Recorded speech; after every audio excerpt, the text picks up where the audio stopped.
দেখো বন্ধুরা, দিদা ভাত বানিয়ে দিয়েছে। ভাত বানিয়ে ঝুড়ি দিয়ে চাপা দেওয়া আছে। এরপরে আলাদা আলাদা তরকারিগুলো হচ্ছে, সেইগুলো তোমাদেরকে দেখাবো। দিদা মাছ রাখা আছে ফ্রাই হয়ে, তবেতে হবে সর্ষে দিয়ে। ইলিশ মাছ হয়ে গেছে কালো জিরে দিয়ে।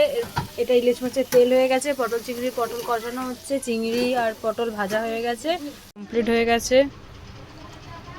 এবার সবাইকে এক পর লাইন দিয়ে খেতে দিয়ে দিয়েছি। বলো, এবার পটল চিংড়িটা দিয়ে দিচ্ছি।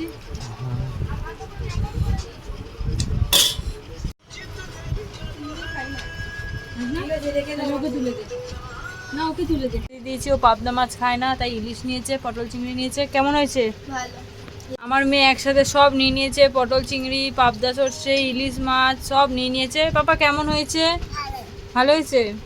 পটল আলু নেয়নি, প্রথমেই পাবদা সর্ষে দিয়ে খাচ্ছে। দাদা কেমন হয়েছে পাবদা সর্ষেটা? হেভি হয়েছে।